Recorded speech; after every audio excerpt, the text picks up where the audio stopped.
Salut à tous, c'est Frédéric Delavier. Ce soir, je voulais vous faire une petite vidéo d'actualité pour vous parler de la mort de Raphaël Graven, alias Jean Portmanov, que je ne connaissais pas à la base, qui est un streamer, qui vivait justement de live où les gens mettaient de l'argent pour le voir se faire humilier et pour se moquer de lui.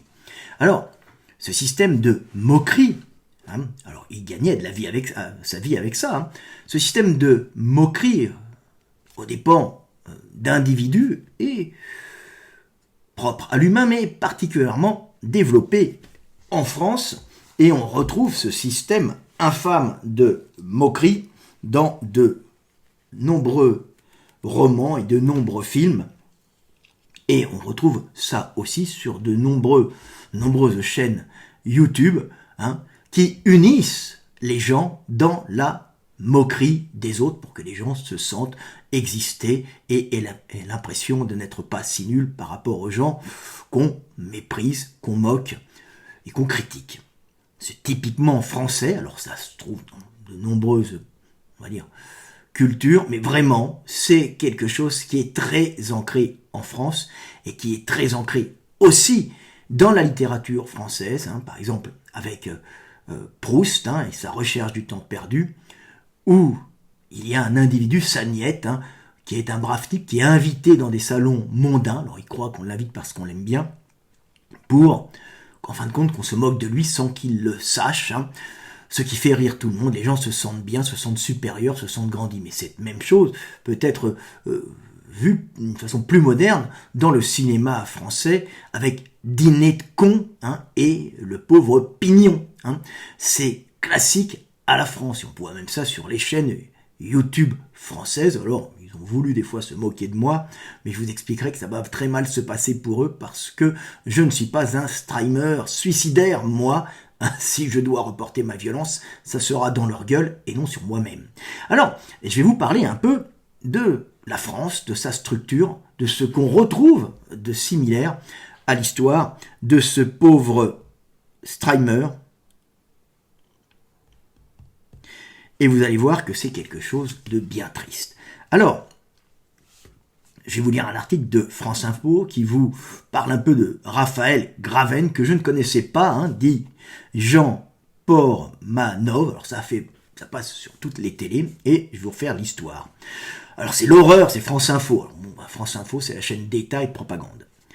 L'horreur, l'indignation et les questions après la mort d'un homme en direct sur Internet dans la nuit du dimanche 17 au lundi 18 août.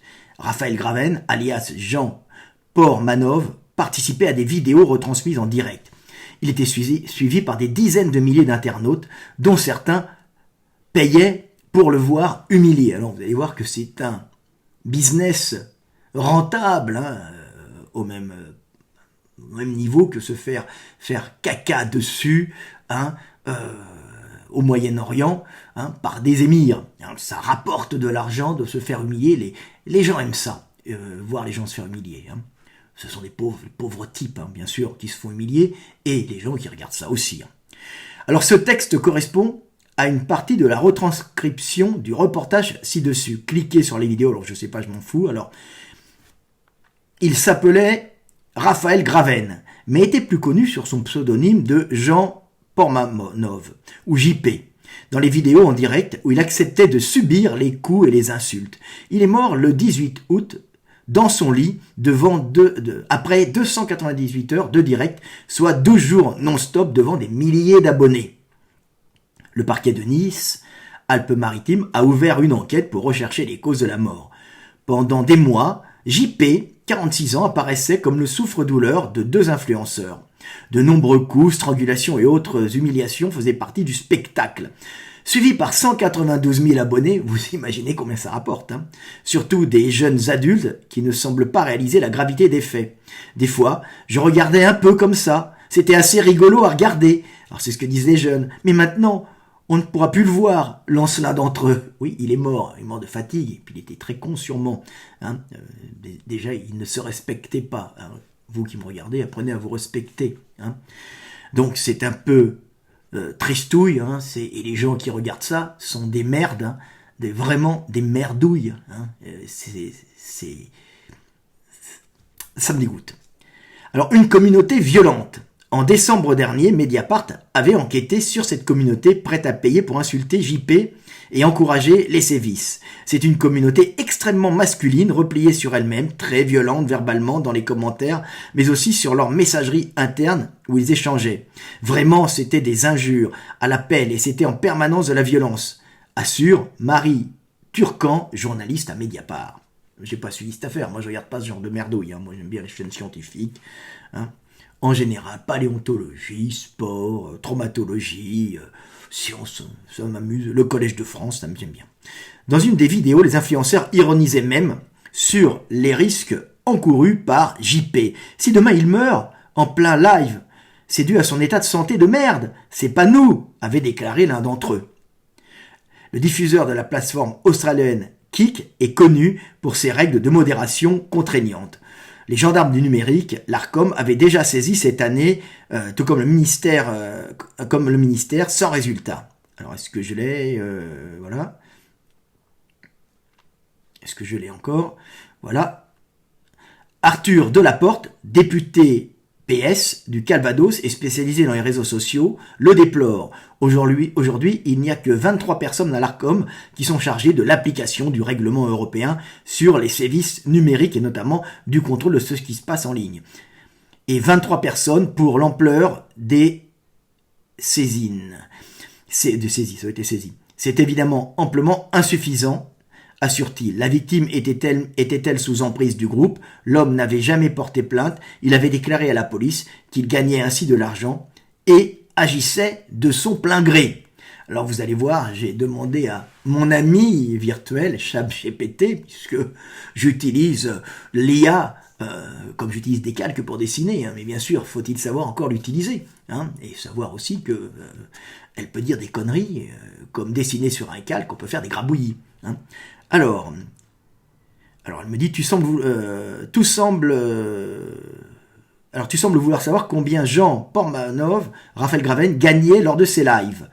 Alors voici ce que révèlent les informations, parce que je me suis dit, se faire humilier, c'est cool, mais il faut bien que ça rapporte de l'argent. Visiblement, il avait pris un plaisir à ça, parce qu'il prenait aussi un plaisir à gagner de l'argent. Alors ce qui est horrible, c'est que c'est les gens qui regardent ces scènes d'humiliation, eux, qui ne gagnent rien et qui payent pour voir des gens se faire humilier. C'est un peu dégoûtant, c'est un peu sale. Hein. Alors, revenus estimés. Un article de Nice Matin indique qu'avec les dons accumulés durant le live fatal, qui a duré plus de 12 jours, près de 298 heures, plus de 36 000 euros avaient été récoltés à ce moment-là. Et se faire humilier, hein, c'est pas mal, 36 000 euros pour 12 jours. Hein. Qui est-ce qui gagne 36 000 euros en 12 jours, hein. Bon. Le même article mentionne comment... Alors il doit le diviser bien sûr avec ses copains et puis il a des impôts. Hein. Le même article mentionne qu'en moyenne, Jean Portmanov recevait environ 6 000 euros par mois. Donc 6 000 euros pour pas aller se lever le matin, mais des fois il est obligé de rester en live hein, pendant longtemps en étant crevé. Hein. D'autres sources évoquent des revenus pouvant atteindre jusqu'à 13 000 euros mensuels via les dons des abonnements liés à ces streams. Ça, c'est le journal du dimanche qui dit ça. Alors, est-ce que j'ai d'autres trucs? Alors, contexte et mécanisme financement, la plateforme Kik, sur laquelle Jean diffusait, reverse 95% des revenus directement aux créateurs, dons et abonnements, contre 5% pour elle-même. Un modèle nettement plus avantageux que celui de Twitch. Ce modèle incitatif, associé à un contenu extrême et à l'absence de modération stricte, a créé un environnement très lucratif, mais aussi éthiquement préoccupant. C'est vrai que c'est un peu préoccupant. En résumé, oui, Portmanov générait des revenus significatifs, 6 000 euros par mois en moyenne selon ses proches témoignages, parfois jusqu'à 13 000 euros par mois selon les estimations. Plus de 36 000 euros récoltés en l'espace d'un seul live extrême de longue durée. C'est bien le business des dons et des abonnements lors des streams qui formait la majeure partie de ces revenus, rendu possible par le modèle extrêmement favorable proposé par Kik. Donc on voit qu'on est dans du gros business, le business de l'humiliation, avec bien sûr des gens qui sont consentants, hein. Il y avait même des concours de jeter de nains, hein. Moi ça ne me gêne pas bien sûr, hein. Mais ce qui est plus déplorable, c'est pas le type qui se fait humilier, il le veut bien, hein. C'est les pauvres minables qui prennent du plaisir à voir les gens se faire humilier. En général, ce sont des gens qui ont des vies de merde, hein, et qui, pour se rassurer, veulent voir des gens dans des situations plus merdeuses qu'eux. C'est typiquement humain. Quand l'autre est dans la merde, on relativise, on dit « Oh là là, il se fait insulter, il est nul », et on oublie qu'on s'est fait insulter par son patron, hein, qu'on est méprisé par sa femme, par ses parents, ce sont des jeunes adultes, hein, et qu'on est souvent un bon à rien et une merdouille sociale. Donc c'est assez triste de voir ça. Alors on a le même système, hein, bien sûr, sur les réseaux sociaux, par exemple la chaîne La Tronche en Biais, hein, avec Thomas Durand, qui est une chaîne de zététique, c'est devenu, vous regardez les commentaires, une chaîne de moquerie où on prend des individus qui sont censés être un peu des huluberlus, traitant de sujets scientifiques d'une façon un peu ridicule, hein, et on se moque d'eux en se disant ce sont des gens idiots, ils ne connaissent rien, et on les insulte, on les traite de tous les noms, et en fin de compte, on gagne de l'argent dessus. Thomas Durand gagnait de l'argent dessus, sauf qu'il m'a pris, lui, comme bouc émissaire, quelque part. C'est une histoire vieille comme le monde, hein, comme Mérobe ou Mathieu Salem. C'est une blague, bien sûr, les gens croient que je me trompe. Non, c'est une blague, c'est de l'humour.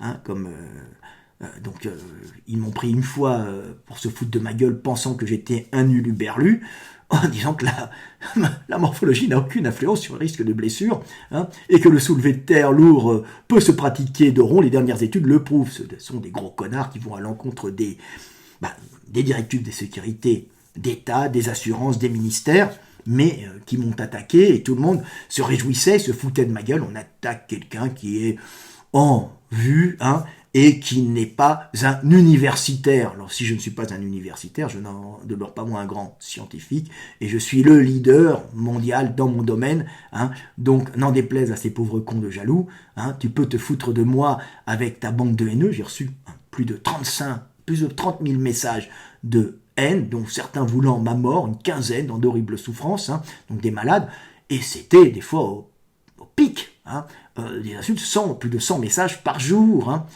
Donc t'imagines la folie de ces gens. On est exactement dans ce même système où on humilie les gens, on se moque d'eux, et c'est un système qui est très propre à la France, hein, où on aime se moquer des gens parce que la situation du français est souvent une situation qui est socialement déplorable, puisque le système de caste français, hein, osons le dire, est un système dans lequel on ne peut pas monter socialement, et la seule façon de s'affirmer, hein, ou d'oublier qu'on est une merde, hein, c'est de se foutre des gens, de railler les gens, de critiquer les gens pour faire sa petite place, ou se rassurer sur sa médiocrité. Et ainsi on gagne de l'argent. Ils gagnaient de l'argent là-dessus, puisque quand ils m'ont attaqué, j'ai répondu vigoureusement et grossièrement, comme j'ai l'habitude de le faire, hein, à ces abrutis, qui sont des abrutis de zététiciens, et ils ont décidé de m'attaquer en justice. Et c'est aussi rentable que se faire humilier en public, mais à la différence, c'est que ce monsieur qui se faisait humilier en public, ce Streimer, n'attaquait pas les autres, c'est lui qui prenait le caca dans la gueule, hein, les zététiciens attaquent les autres, et eux ont fait un appel aux dons, et ils ont gagné quand même 80 000 euros en une nuit. Qui gagne 80 000 euros en une nuit, hein, même en faisant des pipes, on n'y arrive pas, hein.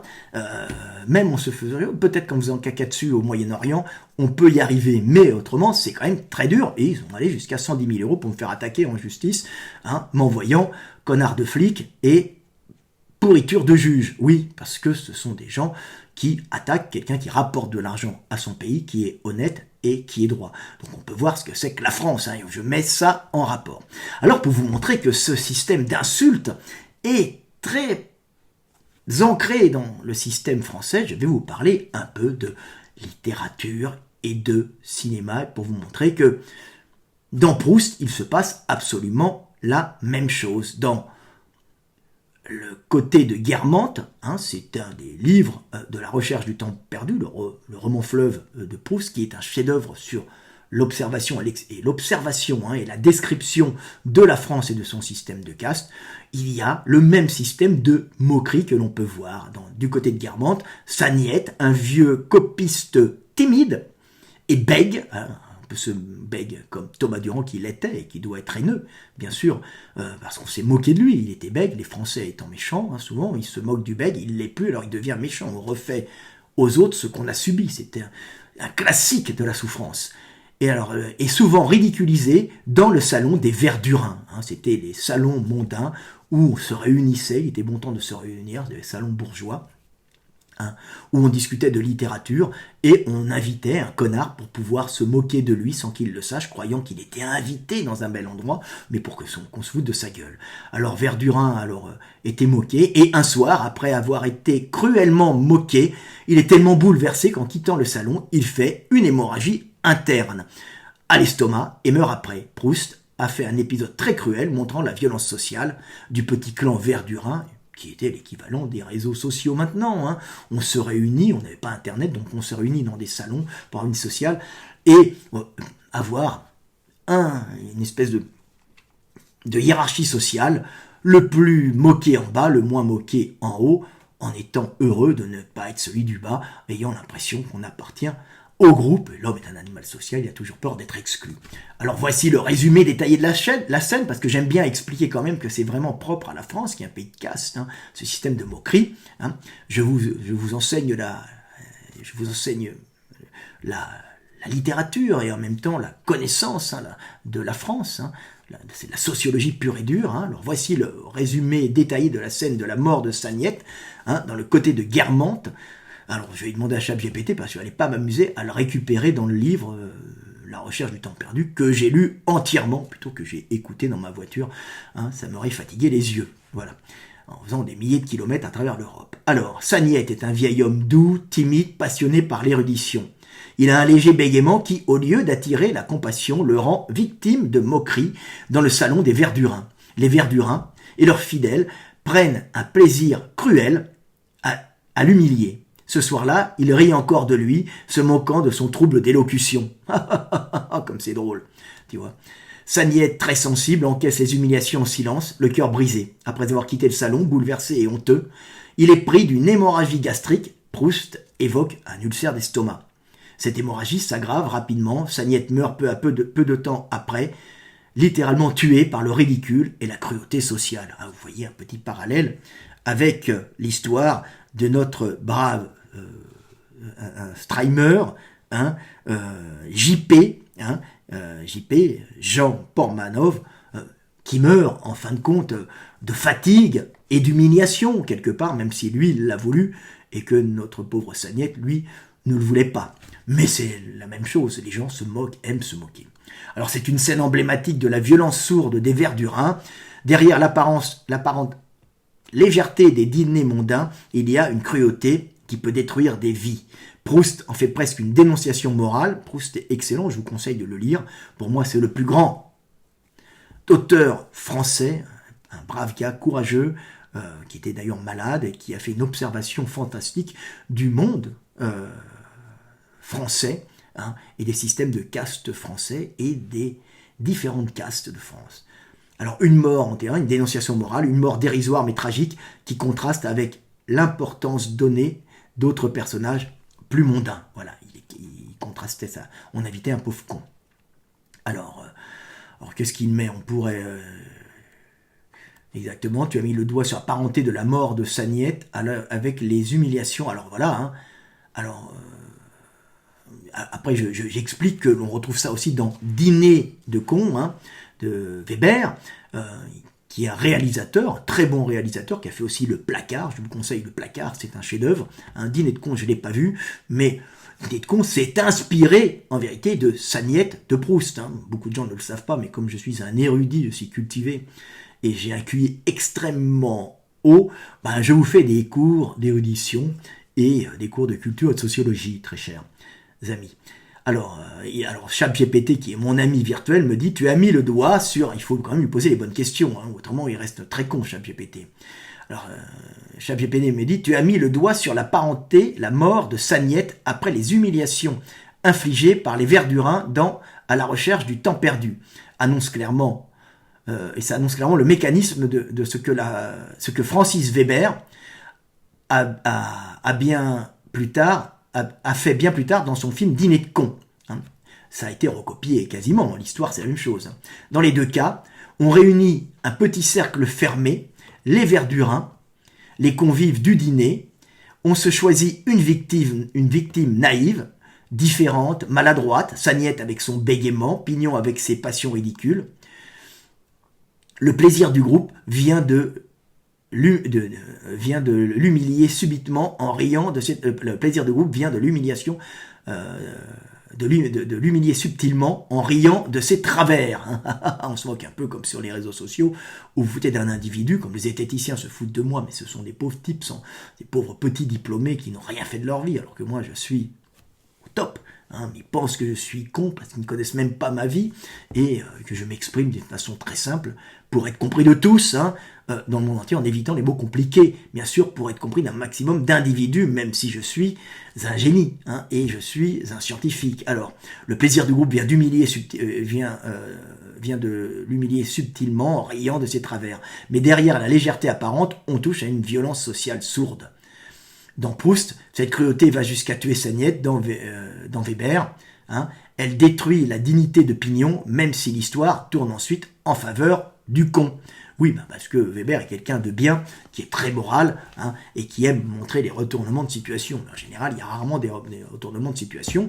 Il y en a quand même. Notre ami Thomas Durand vient d'être condamné en appel pour insulte publique, et ça va lui faire les pieds, à force d'insulter les gens et de gagner de sa vie sur la moquerie, et la critique facile, et la polémique et la critique facile, il s'est fait condamner en justice, et ça fait plaisir. Voilà. Alors on pourrait dire, je termine, on pourrait dire que Proust avait déjà révélé, dans un cadre mondain et cruel, la mécanique psychologique de Weber, que Weber a transformé en comédie populaire, la mise à mort symbolique ou réelle d'un être humain par le rire collectif. Ça vous rappelle un peu les pratiques classiques du bouc émissaire, où le peuple tapait un bouc au temps jadis, au Proche-Orient, et le frappait, on mettait toutes ses haines, toutes ses colères et ses moqueries dedans, et on l'envoyait dans le désert à coups de pied. Ça symbolisait le mal qu'on envoyait à l'extérieur, donc d'où l'expression bouc émissaire. Voilà. Alors, comparaison entre Sagnette de Proust et Jean Pormanov, actualité. Mais c'est marrant de comparer la mise en scène de la violence sociale. On compare notre streamer maintenant, c'est moi qui ai demandé à comparer en lui expliquant déjà, bien sûr, ça ne serait pas venu à l'idée de mon ami virtuel ChatGPT de comparer ces deux individus. Elle n'a pas de conscience, elle ne se pose pas de questions. Alors, la mise en scène de la violence sociale. Sagnette, dans le côté de Guermantes de Proust, subit des moqueries cruelles sur son bégaiement lors d'un salon des Verdurins. Il meurt d'un ulcère gastrique peu après, victime du ridicule et de l'humiliation collective. Jean Pormanov, alias Raphaël Graven, meurt en direct pendant un live sur la plateforme Kik après des heures, presque 300 heures, de défis extrêmes et de maltraitance physique et psychologique orchestrés comme un spectacle. Les deux cas, le rire où l'audience sert de fondation à une violence sociale déguisée en divertissement. La cruauté collective engendre la mort, symbolique chez Proust, réelle et obéissante dans l'affaire, et obsédante dans l'affaire Pormanov. Voilà. Alors c'est la banalisation d'un spectacle humiliant. Chez les Verdurins, la haine s'insinue dans des échanges mondains et feutrés. Proust dévoile une violence cachée derrière les convenances. Sur Kik, la plateforme révèle et diffuse ouvertement les humiliations, exploitant visiblement le voyeurisme du public pour asseoir son audience. Le tragique de Proust et la tragédie contemporaine partagent une même mécanique. L'horreur est rendue possible parce que socialement acceptée, voire recherchée, devenue un bien de consommation à l'ère numérique. On aime se délecter du ridicule des autres, ça nous permet de nous sentir plus grands et moins ridicules, alors que les gens qui regardent ça sont souvent des merdouilles qui eux-mêmes subissent dans la vie des humiliations et ne sont pas heureux d'être ce qu'ils sont. Hein. Ils font ça pour se rassurer. Et c'est typique un système de caste français où les gens sont bloqués, ont beau essayer de travailler, en absence de méritocratie, ils restent en bas, et ils se rassurent de leur situation en disant qu'il y a pire qu'eux, et il y a plus cons, plus stupides. Non, ils ne sont pas stupides, ce sont que des pauvres victimes d'un système infâme. Mais il faut qu'ils le comprennent en lisant L'éveil des consciences, qui est derrière moi, là, hein, c'est mon livre, hein, et qui a été un succès de librairie, et qui est encore un succès de librairie. Hein. Plus de 35 000 bouquins vendus, un gros pavé qui plaît encore et qui se vend encore tous les ans à plusieurs milliers d'exemplaires, ce qui est agréable. Hein. Alors, responsabilité et régulation ou absence de. Dans la recherche du temps perdu, la société est décrite comme volonté de régulation immédiate. Ce n'est qu'à travers la littérature que le lecteur perçoit la cruauté. Alors voilà. Dans le cas Portmanov, l'État, dans le cas Portmanov, l'État et les institutions interviennent. Autopsie, enquête judiciaire, saisie de l'Arcom et du dispositif Pharos et des responsables politiques dénonçant une horreur absolue et appelant à la responsabilité des plateformes. Alors c'est très intéressant. Hein. On voit que l'État commence à s'y intéresser, mais c'est quand même l'État qui finance des fois quelques groupes de moqueurs comme les fake-fakers que sont les zététiciens et qui me cassent les couilles, hein, parce que c'est devenu une chaîne de moquerie qui est en train de tomber d'ailleurs, tout le monde s'en aperçoit, c'est de la merde, hein, et ils disparaissent des réseaux hein, pour leur comportement immoral. En résumé, tu peux affirmer avec justesse que, alors ça me parle à moi, le tutoie, elle est sympa, c'est l'IA, hein, que ces deux situations illustrent une violence sociale spectaculaire masquée dans la haute bourgeoisie aristocratique de Proust, rendue crue et voyeuriste par Internet aujourd'hui. Dans chaque cas, l'émotion collective révèle notre part sombre, le plaisir pervers de voir souffrir l'autre sous couvert de divertissement. Alors Proust et Saniette, hein, dans le côté de Guermantes, Saniette est la victime idéale, timide, bègue, un peu hors ce que je l'ai mis celle-là, sous couvert d'esprit ah oui, ah oui, alors là c'est la comparaison.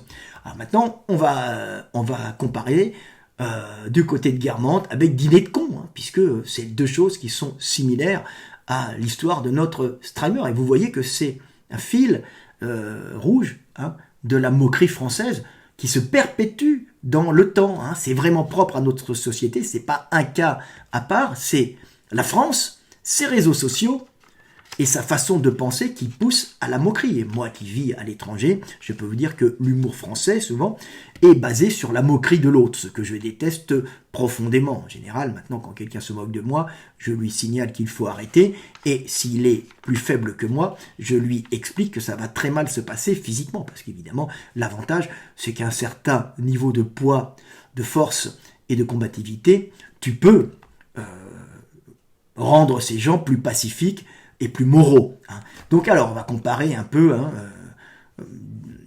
Proust et Saniette, hein, La recherche du temps perdu, et Dîner de con, qui sont des représentations de la France, hein, en vérité, que l'on retrouve dans la mort de ce pauvre monsieur, hein, de ce pauvre Streimer. Alors du côté de Guermantes, Saniette est la victime idéale, timide, bègue, un peu décalée, petit cercle verdurin sous couvert d'esprit mondain, l'écrase par le rire, la cruauté. Sa mort n'est pas spectaculaire, mais elle est révélatrice d'une violence sociale raffinée, hypocrite, typiquement française dans son habillage mondain. Hein, faut voir comment on se moque. Hein.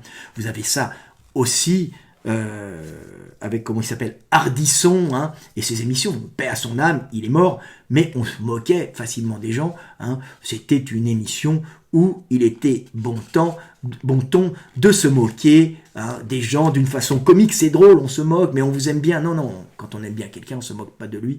Hein. C'est typiquement français, et il faut apprendre à se déséduquer hein, de ces merdes-là, hein, de ces comportements abjects qui sont en vérité la résultante d'un système de caste qui opprime les gens et qui fait que ils ne peuvent se sentir mieux et se sentir exister comme être plus importants qu'ils ne sont qu'en rabaissant les autres.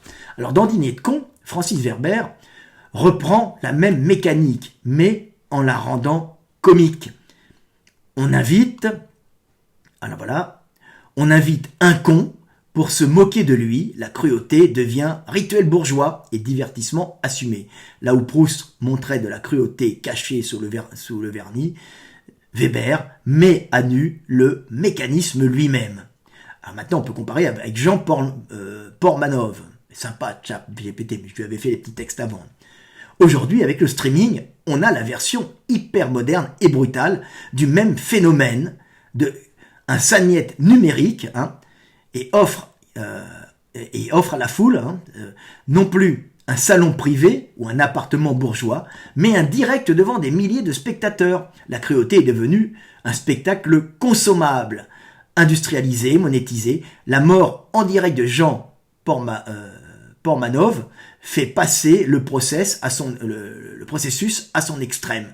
Exactement comme tu me dis, elle est sympa, elle me parle. Hein. La barbarie est devenue bien de consommation. Hein, voilà, alors on peut tracer une ligne continue, ce que je vous explique, la ligne rouge. Proust, la communauté feutrée des élites. Weber, la communauté ritualisée du bourgeois. Pormanov, la cruauté industrialisée et mondialisée, alors par Internet. Alors en vérité, c'est plutôt entièrement, on va dire, nationalisé, plutôt c'est national en France, puisque c'est des choses qui se passent un peu moins ailleurs. Hein. Même Jacasse, on s'amuse à faire des conneries, mais on ne se moque pas de l'individu lui-même. Hein. Alors c'est une matrice spécifiquement française, réfléchir au rire, à l'humiliation et au rapport entre les spectateurs et victimes. Voilà. Alors qu'est-ce qu'il me dit encore voilà, nous pouvons adopter...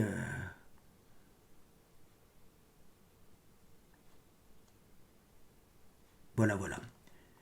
Alors non, ça c'était... Ah non, ça, j'ai mis un type qui m'invite... Je me dis c'est la suite, et j'ai dit ah non merde, c'est une copie d'écran, c'est un type qui m'invite à faire des conférences dans une université pour des médecins et des spécialistes de l'anatomie, hein, qui sont intéressés par mon travail en France. Hein. Donc non, je me suis trompé, pourriez-vous me le dire. Donc non, c'est pas du tout la même chose, pardon. Donc voilà, c'est toujours intéressant de comprendre comment cela se passe, et c'est toujours intéressant de comprendre que c'est vraiment un système qui est malheureusement propre à notre pauvre pays, hein, la France. Donc c'est une horreur, c'est gravissime, et vous voyez que c'est lié au système de caste. Hein. Alors on retrouve bien sûr ça dans d'autres pays. Hein. J'avais rendez-vous et j'avais mangé lors d'un dîner d'affaires avec des industriels coréens, hein, où on retrouve un peu ce même système. La Corée est un pays qui est quand même un pays assez similaire, un pays de classe sociale très marquée et de caste, mais quand même avec une méritocratie.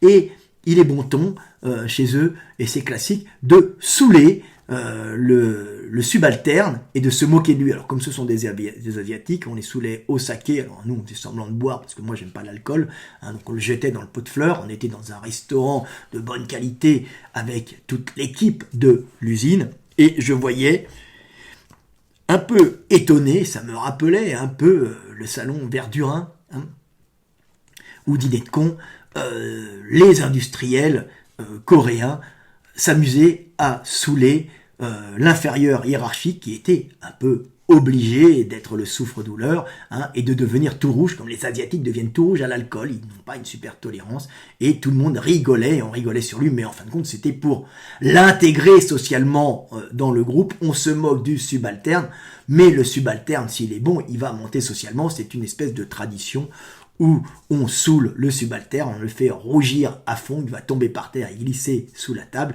tout le monde va se moquer de lui, mais c'est une moquerie qui est quand même moins méchante, puisque la Corée, même si c'est un pays très dur avec des castes marquées, a une base asiatique quand même méritocratique, hein, qui est, comme je vous l'expliquais dans de nombreuses vidéos, basée sur la culture du riz. Donc, c'est très intéressant de comprendre ça. Hein, ça se passe aussi un peu ailleurs, mais ça se passe principalement en France. C'est très lourd et très désagréable. Je l'ai subi plusieurs fois. Alors je regrette toujours de le subir à distance sans avoir les individus en face de moi, parce que si je les avais en face de moi, je leur apprendrais, hein, dans leur corps physique, qu'on ne se moque pas des gens comme ça et qu'il faut être respectueux. J'ai vu ça une fois sur la chaîne de Zioclo, hein, où on m'avait invité pour parler de Dieu et pour parler de religion. Alors c'était des anti-religieux, des athées qui étaient là. Bon, tout le monde peut être sculé. Moi, j'étais pas venu pour parler de la naissance des religions en fonction de l'évolution humaine, de la bipédie, de l'indication spatiale, pour expliquer que tout ça était lié à l'indication spatiale et à la capacité verbalisée de parler du futur et du passé, donc de se projeter en esprit dans le passé et le futur, donc de concevoir l'esprit sans le corps et ensuite de concevoir cet esprit qui peut perdurer après la mort et l'esprit des morts et l'esprit des dieux, et après naissaient toutes les religions. Donc quelque chose qui normalement, et pour moi je suis très bon, qui normalement je mériterais le prix Nobel pour ça, et je rigole pas quand je lis, puisque c'était une des bases, une des fondations de l'humanité, on est basé sur le verbe, et pensant que c'était intéressant, que j'avais affaire à des gens cultivés et des gens plutôt scientifiques, je me suis aperçu que j'étais tombé dans Dîner de con où j'étais Monsieur Pignon. Et là, les types m'ont commencé à m'insulter. Monsieur Delavier, si je vous dis que votre livre c'est de la merde. J'ai dit, mais oui, on tombe là. Je vais leur refaire une conférence de type universitaire, de haut niveau, et les types commencent à m'insulter en groupe, à se foutre de ma gueule. Alors, quand il y en a un qui renchérit, le deuxième, le troisième renchérit, et là, sur tous les commentaires, les mecs m'insultaient. Puis jusqu'à cette espèce de connard de Jacques Le Fou qui dit « Je ne vous respecte pas ». Alors, pouvez-vous me dire quel est, vous dites philosophe, vous n'êtes pas philosophe, vous êtes une honte à la philosophie. Si quoi, je parle de... Je ne vois pas le rapport avec ce que je racontais, je parle de naissance des religions via la bipédie, l'indication spatiale et la zone de Broca, c'était des choses très techniques. Et le type commence à m'insulter, me dit que mes livres c'est de la merde, que j'ai insulté Thomas Durand, et il finit en me disant « Pouvez-vous me citer les 3 piliers de la rationalité ?» J'en ai que foutre, c'est un vieux grec qui a parlé de ça. C'est pas, moi je suis scientifique, je m'intéresse à la paléontologie, l'anthropologie, la biomécanique, la physique, la biologie, mais absolument pas à des vieux grecs qui discutent dans l'agora. Ça peut m'arriver, c'est intéressant, mais c'est pas du tout ma tasse de thé. Et là, vous ne connaissez rien, vous n'êtes rien, monsieur Delavier, vous êtes un danger pour le monde, pour la philosophie, je ne vous respecte pas. Alors tout le monde rajoute dessus. Alors j'explique simplement que, j'étais devenu monsieur Pignon, c'est pas grave, on va rien dire, mais quand je le rencontrerai, ce monsieur, si je le rencontre, je lui apprendrai le respect dans sa chair, pour qu'il se souvienne qu'il faut respecter tout être vivant sur Terre, et que il va comprendre que je ne suis pas Monsieur Pignon, Sagnette ou un Streimer qu'on peut moquer comme ça. Voilà, c'était typiquement français, même si ce type est canadien, je crois, d'origine algérienne, pauvre type qui a des problèmes psychologiques, mais c'était typiquement, puisqu'on était dans une espèce de salon mondain qui était sur une plateforme YouTube de direct. Donc encore dans ce milieu français de moquerie. Donc c'est très intéressant de comprendre comment fonctionne la France, comment sont les Français, et pour vous dire que notre pays est pourri, notre mentalité est merdeuse, mais ça vient pas, c'est pas de la faute des gens, c'est le système qui les rend comme ça. Mais en prenant conscience, et en prenant conscience des fois de notre médiocrité, nous pouvons devenir des êtres bons qui ne se moquent pas des gens, des êtres de lumière, qui ne vont pas regarder des pauvres streamers se faire insulter, même si ceux-là sont payés une fortune pour être traités comme des merdes. Ça, c'est vous qui êtes des merdes qui regardez ça. Ayez du respect pour vous-même. C'est la première chose qu'il faut avoir. Respectez-vous vous-même et respectez les autres. Et n'ayez aucune pitié pour ceux qui ne vous respectent pas. C'était Fred Delavier, je vous aime et paix sur terre mes frères et sœurs.